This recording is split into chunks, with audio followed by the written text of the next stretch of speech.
Hi there. I hope you can see me. I can't see me. I want to talk about Theodore Kaczynski and extreme environmentalism.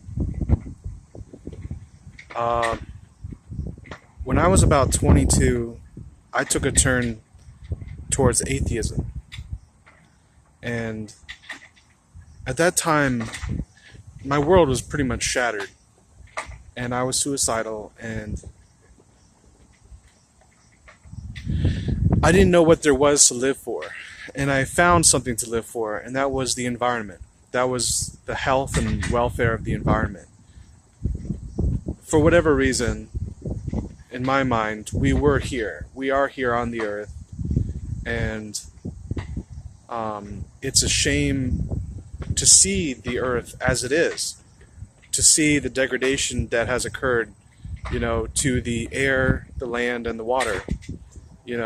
There's pollution everywhere, and we have stifled the natural environment through our reckless overreach, basically. Our selfishness, our lack of consideration for the workings of the natural environment. And so I latched onto this as an atheist, and I began to look into things to do with climate change. I looked into this idea that there really, the Earth could only fit about, what was the number, 500 million? About half of a billion. So we have like 7+ billion now, going on 8, I presume. And,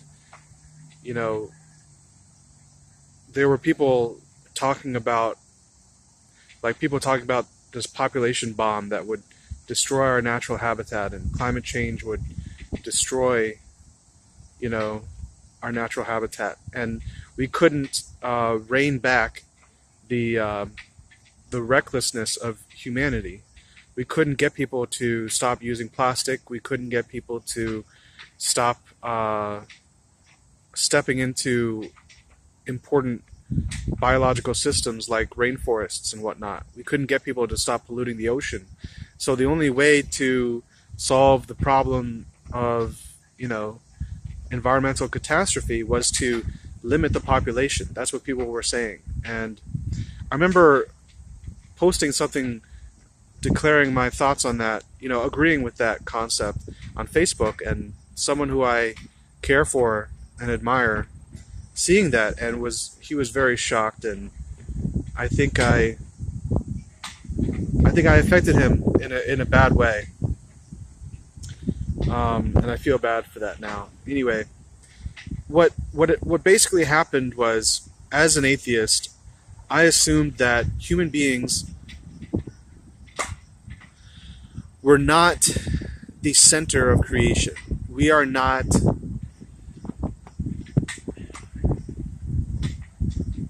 At the time, I believed that I'm sorry, I hope there's not too much wind noise. I'm just realizing that there's a lot of wind noise. Or there's a lot of wind, there may be wind noise. Yeah, basically that. Human beings are simply biological constructs in the same way that a bird or a reptile or a bear is a biological construct. And through the agreed consensus, we ought to see that, our importance is no greater. We are no more important than the common animal. In fact, we are animals. And I feel like that is a very huge shift. If someone is to make that shift, if they were to grow up as I was,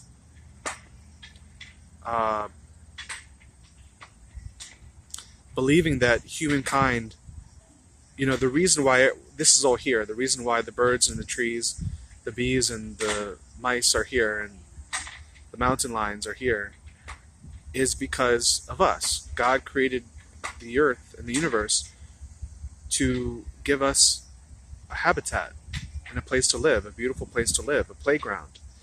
And to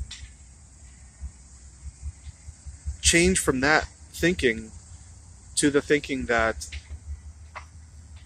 this is not ours, to think that the earth is ours, to, as the Bible says, like the third blessing, which is to dominate or to subdue the earth. And I don't believe that that's anything that we need to do, but we do need to take responsibility for the earth.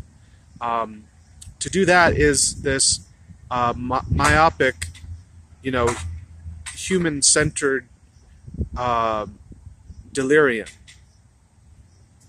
No, in fact, we're animals. We're animals like anyone else, and our sentience should only be used to equalize the resources among all the animals on the earth, of which we are, also an animal. So it's quite a very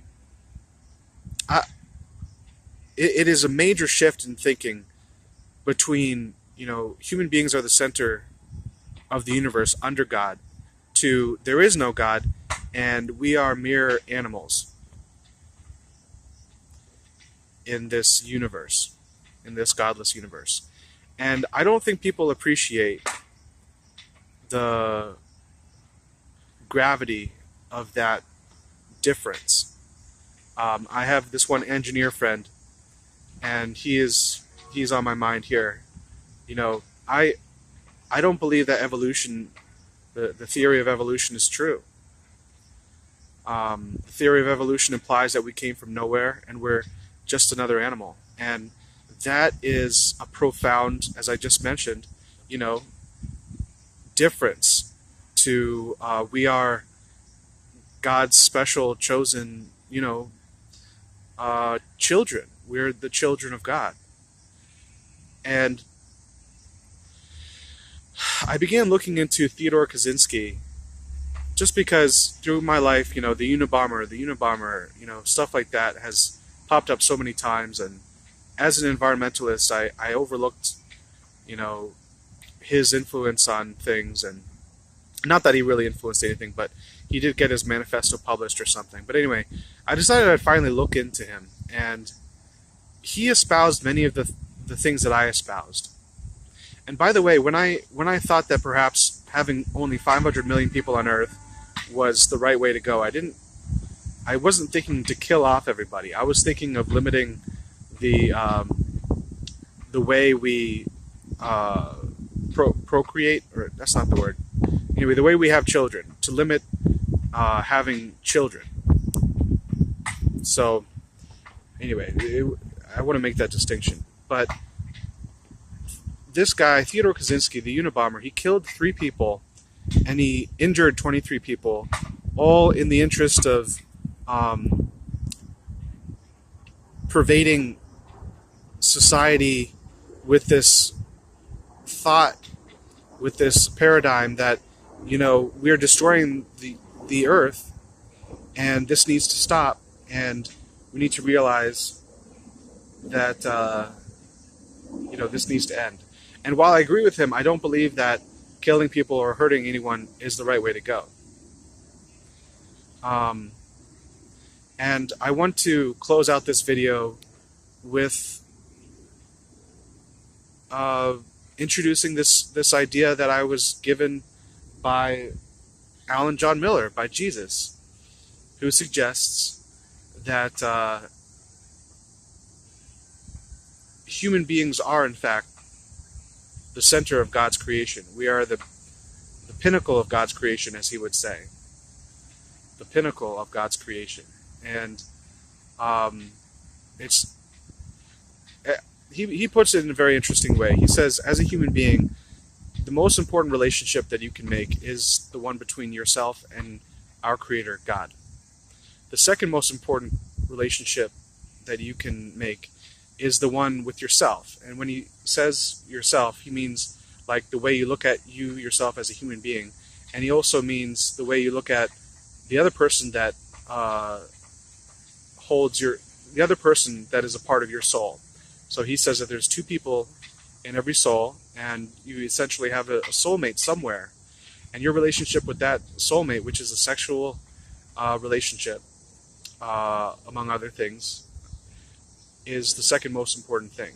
And the third would be your relationship with everyone else, and that includes your parents, who are really your your brother and sister, and that includes your friends, the brothers and sisters in your actual family, and your brothers and sisters across the world, whether they've passed on to the next world or not. And then the fourth most important relationship is the one you make with the animals of the earth, the insects, the dirt, the sky, the trees, and everything else. And so that puts things in a very interesting light to me. I think I have to run off to work. I guess I wanted to say that it's frightening to think that I came so close to espousing, and I remember moments where I thought, things are so bad in the world today as far as our environment, and we're destroying our environment, and really is human life that important? And now I look at things differently, but where my thoughts were leading at the time was, it was a very violent way of thinking. It was very anti-human, essentially, and that's unfortunate. And I think that is, a concern I have for environmentalists today, that they care more about the animals than they care about people. And I guess I want to close out by saying this. If we can change our heart and our mind, if we can change our collective heart condition across the world, then we can change the world. We can change the environment. So, I'm not saying don't care about the environment. This is our shared environment, and we do have to care for this environment. But I think having an appreciation for human beings as the center of the universe, in God's universe, and really God is, I guess, the center of his universe, but let's put it this way, the way that Jesus puts it. We, as the pinnacles of God's creation, need to take responsibility for the way we treat this earth and the way we treat each other, because and the way we treat ourselves, the way we live on this earth, what we eat, our activities, our businesses. And if we take responsibility, and if we change our heart together, then maybe that's the way to change the environment for the better. So I'll leave you with that. I hope this was meaningful. I hope you're well.